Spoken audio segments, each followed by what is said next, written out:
32 वर्षांचा प्रदीर्घ अनुभव असलेल्या संगमनेर येथील नयन चष्मावालाला आजच भेट द्या, कारण इथं आहे जिल्ह्यातील पहिलं CNC मशीन। या मशीनद्वारे चष्मा फिटिंग, लहान मुलांची स्क्रीन व्हिजनद्वारे डोळे तपासणी, डोळ्यांचे अचूक मोजमाप करणारे मशीन जिल्ह्यात प्रथमच, तर चष्मा स्ट्रेस चेक करण्याचं महाराष्ट्रातील पहिलं मशीन। काचबिंदू पूर्व तपासणीसाठी नॉन कॉन्टॅक्ट अत्याधुनिक टोनोमीटर मशीनद्वारे डोळ्यांचे प्रेशर मोजणं आणि मोफत डोळे तपासणी। या ठिकाणी 3D रोबोटिक कॉम्प्युटरद्वारे डोळे तपासणी आणि मायक्रोस्कोपी क्वालिटी कंट्रोल सुविधा। तेव्हा आजच भेट द्या नयन चष्मावाला, जुनी स्टेट बँक जवळ, संगमनेर। 88 88 47 27 25 आणि 82 75 92 99 94। मी दिगंबर भाऊसाहेब काकड, राहणार जोरणे, तालुका संगमनेर, जिल्हा अहमदनगर। 3 वर्षापूर्वी सुनील कारभारी दिघे यांच्या वाळूचा लिलाव झाला, वाळू मिश्रित, माती मिश्रित। त्यावेळेस ते आमच्याकडे आले, शेजारी आमचं क्षेत्र होतं, आम्हाला मदत करा, सहकार्य करा, नाहीतर मग आम्ही तुमचं पाहू काय करायचं ते। मग आम्ही भीतीपोटी त्यांना सहकार्य केलं। त्यावेळेस त्यांच्या क्षेत्रात 10-12 पाईपलाईन होत्या, एवढ्या पूर्ण काढून बाजूला ठेवल्या, उपसा केला, सगळं झालं। आणि नंतर क्षेत्र भरून झालं, सगळं झालं। आणि त्यानंतर आमची जी 16 गट नंबर मधून जी पाईपलाईन होती ती चालू होती, त्यांनी त्यांच्या वरच्या वावरात आमचं ती पाईपलाईन तोडली। त्यानंतर आम्ही ती पाईपलाईनचा तक्रार अर्ज केला तालुका पोलीस स्टेशनकडे, तहसीलदार साहेबांना अर्ज केला, पण आम्हाला त्यावेळेस न्याय मिळाला नाही। दिवाणी दावा दाखल करायचा होता, पण काय झालं, आमचे भाऊ वडील म्हणे या अडदान लोकांच्या नादी लागू नको, आपण तडजोड करून कधी ना कधी एक दिवस न्याय मिळेल आपल्याला, आपण करू काहीतरी, त्यापासून काहीतरी तडजोड करून त्यांच्याशी विनवणी करू। पण त्यावेळेस त्यांनी धमकी दिली, जर तुम्ही पुढे दिवाणी दावे दाखल केले तर तुमच्या दुसरी पाईपलाईन तोडून टाकू तुमची। आम्ही त्या दुसऱ्या पाईपलाईन आमचा पूर्ण उदरनिर्वाह करत होतो। पण काळाच्या ओघात आम्ही भरपूर माणसं, गावातील माणसं बसून तरी आम्हाला न्याय मिळाला नाही।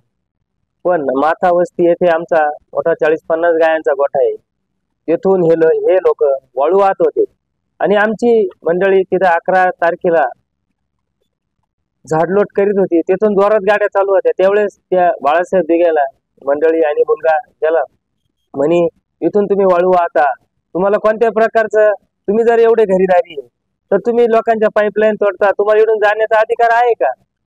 तर ते म्हणे आम्ही वाळू वाहतो आणि वाहणारच, तुम्ही आमचं काही वाकडं करू शकत नाही, तुमची पाईपलाईन तोडली, तुमच्या तुम्ही केसेस केल्या, तुमच्याच्यानं काही झालं नाही, आता तुम्हाला दाखवतो म्हणे काय करतो। आणि त्याचे पुतणे ते आले 7-8 जण, त्यांनी मारामाऱ्या केल्या, माझ्या मुलाच्या डोक्यात गज टाकला। ऍक्च्युअल आम्ही सरकारी दवाखान्यात 11 तारखेला गेलो, 1:30 वाजेपर्यंत थांबलो तिथं, पण काही गावातील लोकांच्या ताकदीमुळं आम्हाला तिथं केस सुद्धा नोंदवली नाही। आमच्याकडं ऍक्च्युअल तुम्ही बघा, जे या तारखेनुसार आमच्या काय आहे, पण आम्हाला न्याय मिळाला नाही। आम्हाला वाईट वाटतं या गोष्टीचं। आणि रात्री 1:30 वाजता आमची मंडळी आणि आम्ही तिथून निघून आलो, आमचा मुलगा। नंतर आम्ही दुसऱ्या दिवशी गेलो तरी आम्हाला न्याय मिळाला नाही।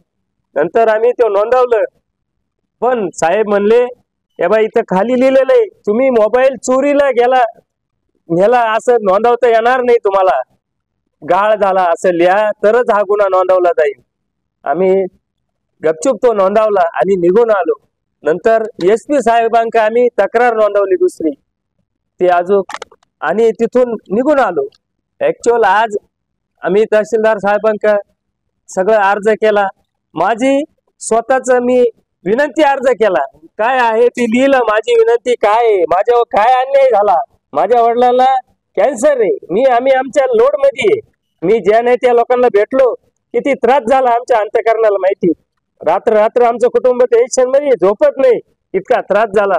आणि मग तहसीलदार साहेबांकडे गेलो, तहसीलदार साहेब माझ्यावर खोट्या केसेस केल्या, तहसीलदार गेले मला म्हणे तुमच्यावर किती केसेस आहे म्हणे। तहसीलदार साहेबांना आकाशवाणी झाली का, ते डायरेक्ट मला म्हणे तुझ्यावर किती केसेस आहे बोल म्हणे, तुला तडीपार करून टाकू म्हणे। म्हणजे आणि काय झालं साहेब, आम्हाला इतकं वाईट वाटतं, इतका वाईट अनुभव आला. का त्रास देता हे लोक आम्हाला माहित नाही आणि आम्हाला काय बोलावं हे सुद्धा सुचत नाही. इतक्या टेन्शन मध्ये आम्ही तिथून त्याला तहसीलदार साहेबांनी त्याला अर्ज केला, हे केलं, फोन केला, लगेच तातडीनं तुम्ही चेक करा तिथं जाऊन. आम्ही तिथं गेलो. ह्या लोकांनी पाईपलाईनला बंद बुच मारलं आणि मोटर स्टार्टरच्या पट्ट्या चिटकून स्टार्टर जळाला. परत आम्ही चेक केलं, तिथं पहिली पाईपलाईन तोडलेली, तिथं गेलो. तिथं 3 वर्षाचा काळ गेल्यामुळं सगळं काहीच दिसत नाही. नदीत पाईपलाईन तोडला तेवढं मी पाण्यात उडी मारून दाखवलं, म्हणलं साहेब बघा पाईप तोडला. आज आम्हाला ऍक्च्युअल आम्ही खाऱ्या पाणी गायांना पाणी पाजून गाय आमच्या अक्षरशः बुळकंडू राहिले आणि तहसीलदारांनी तलाठ्याने रिपोर्ट दिला, काही तर कोणत्याही प्रकारचं काही दिसत नाही, काहीच नाही. आम्ही न्याय कोणाकडे मागायचा आम्हाला काही कळत नाही. फक्त आम्हाला एकच वाटतं, आम्हाला एकच आमचं जीवे मारण्याची धमकी देतात, दादागिरी करतात हे लोक. आणि अभिजित प्रकाश दिघे त्या दिवशी आम्ही काल गेलो, पोलिसांना बोलावलं, पोलिस आले नाही. आम्ही तिथं गड्यांना धमकी दिली त्यांनी का बाबा इथून आम्ही पाईपलाईन उकारली आणि इथून पुढं बुच मारलेले आम्ही दाखवण्यासाठी त्या गड्यांना 3000 रुपये दिले अक्षरशः 2 तासाचे. तिथं ते 8-10 लोक आले, 7-8 त्यांनी इतकी दादागिरी केली, गज हे घेऊन आम्ही तिथून निघून आलो. अक्षरशः आमच्या वावरात आम्ही खांडत असताना ते म्हणे या वावरात जर आले तर तोडून टाकू, मारून टाकू, एकाला जिवंत ठेवणार नाही.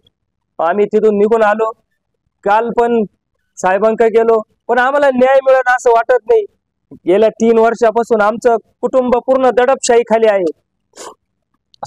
सामुदायिक दहशतीला आम्ही कंटाळलो आहे. आम्हाला न्याय मिळावा, आमचं काही म्हणणं नाही. याबाबत प्रशासकीय यंत्रणेकडे वारंवार तक्रारी केल्या, पण आम्हाला कोणत्याही प्रकारचा न्याय मिळू नाही राहिला. फक्त आमचं एकच मत आहे, यावरून आम्हाला योग्य तो न्याय मिळवून द्यावा. आमच्या पाईपलाईन चालू व्हावा, आम्हाला ते वाळू वाहू, ते काही करू, आमचं काही आम्हाला त्या गोष्टीचे काही घेणं नाही. त्यांनी बेकायदेशीर वाळू वाहू, ते म्हणे तुम्ही जर अर्ज कुठं केला तर मग तुम्ही बघा काय करायचं ते. आम्ही जो लिलावामध्ये जी वाळू वाहिली बेकायदेशीर, या गोष्टीचा जर तुम्ही कुठं अर्ज केला तर आम्ही त्या गोष्टीत आम्हाला काही घेणं नाही. तुम्ही यंत्रणे का वाळू व्हा, काय करा, आमचे वरपर्यंत हात आहे, तुम्ही आमचं काही करू शकत नाही. गावातील काही ताकदीच्या म्हणजे अशा ताकदीनिशी लोकांकडून ते आम्हाला त्रास देतात. आम्हाला फक्त न्याय मिळावा एवढीच आमची विनंती आहे. आमचं काही म्हणणं नाही. प्रशासनाला आमची मागणी एकच आहे, आमचं दोन्ही पाईपलाईन जोडून द्यावा आणि आमची आज जी जळलेली शेती, आमचे ऊस जळतात, आमच्या त्याच्यामुळे अक्षरशः आमच्या भावाभावांमध्ये भांडणं होतं. त्याच्यामुळं तुझ्यामुळं हे झालं, तुझ्यामुळं असं झालं, तुझ्यामुळं तसं झालं. तरी पण माझे भाऊ माझ्या पाठीशी उभे राहिले खंबीर, जाऊ दे म्हणे, काय जे झालं ते झालं, पाहू आपण. त्याच्यामुळे मी आज जिवंत आहे, नाही मला आत्महत्येशिवाय पर्याय नाही. आणि मला न्याय मिळवून द्यावा, आमची शेती जिवंत करून द्यावा. आम्ही कष्ट करणारे माणसे पहाटे 3 वाजता उठतो, नाही तर ऍक्च्युअल तुम्ही कधी आमचं चेक करा. आणि माझ्या मंडळीचा मोबाईल त्यांनी द्यावा, ते 100 रुपये करून त्या लोकांनी चोरून नेला, तेवढा मिळून द्यावा प्रशासनाने. आम्हाला काही लागत नाही दुसरं, कारण तो तिच्या कष्टाचा आहे, तो मिळावा, फक्त एवढी आमची विनंती आहे, बाकी काही नाही. आणि गावातील ह्या ज्या आम्हाला भविष्यात त्रास नाही होऊ, या असं काहीतरी एकमेकात आमचं लिहून घ्यावा, त्यांचं लिहून द्यावा.